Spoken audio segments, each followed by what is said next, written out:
Well, Scott, first of all, I'm so excited to be here with you. This is the 30th year of the Alpha-1 Foundation. Why is that such a meaningful milestone?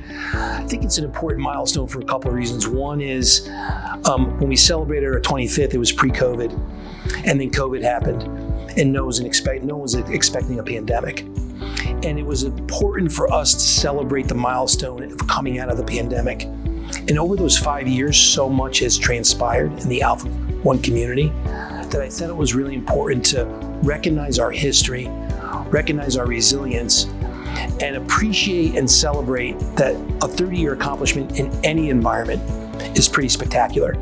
And you're sensing that today at this conference, that everyone is really excited to be here and celebrate this milestone with us. Just this morning, I ran into a patient who had been with us on Capitol Hill a few weeks ago, and he was raving about that experience. But the patient organizations are front and center anytime PPTA is going on Capitol Hill because they lend such a unique perspective.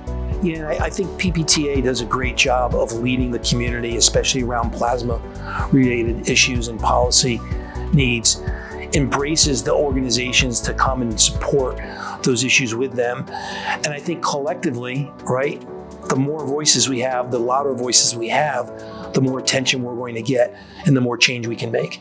And I think working with PPTA and others in the environment on Capitol Hill and the advocacy we do is so vitally important for what's going to happen in the future, especially with what's happening in this current administration with changes and cutbacks.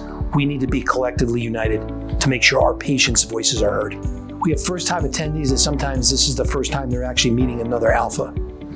And that's an emotional connection often. We joke that they're all family, they're all genetically connected, and they are in some way. And so I just think there's this camaraderie with the patients, and the patients that have been here for a long time, when they see a new patient, they embrace them. They're like, you're here, you're with us, you're one of us now. And I think that just makes that new patient feel welcome, that new attendee feel welcome. And we always hear that they leave here feeling part of the community, feeling like they're not alone, and feeling they have a support system now to carry on their journey. To achieve everything that you're trying to do, why is continued collaboration between patient organizations and industry partners so critical? I think it's essential. As you know, as leader of PPTA, we're never going to do any of this alone. And so you have to have the right partnerships, the right collaborations, and I think the right alignment with what your missions are, what your goals are for patients. And if you have that, you know you're going to go farther together than alone. And I think our foundation has always been a proponent of that. And we really appreciate all the partnerships that we have with industry, with our patients, with our nonprofit partners, and certainly with our doctors and our physicians and our researchers. And maybe the most important relationships that we have. Absolutely. At PPTA, we always remind ourselves that the medicines our companies make would not be possible without plasma donors. Just they wouldn't exist. What would you like to say about plasma donors? I would just say thank you to the plasma donors out there. Our Alpha-1 patients rely on your donations to be able to survive and thrive on their day-to-day lives. And if it wasn't for the plasma donors, our patients wouldn't have therapies. So they are a vital component to our community.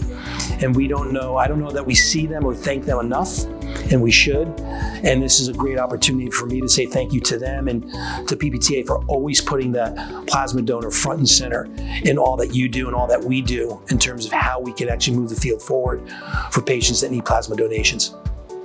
What message would you like to share with the Alpha-1 community as we look forward to the next 30 years? I would first say that I don't want to be doing this 30 years from now. So we need to actually finish the job that was started by the founders. I think that over the next 5 to 7 years, there's going to be tremendous opportunities in the Alpha-1 space to transform the disease and the condition.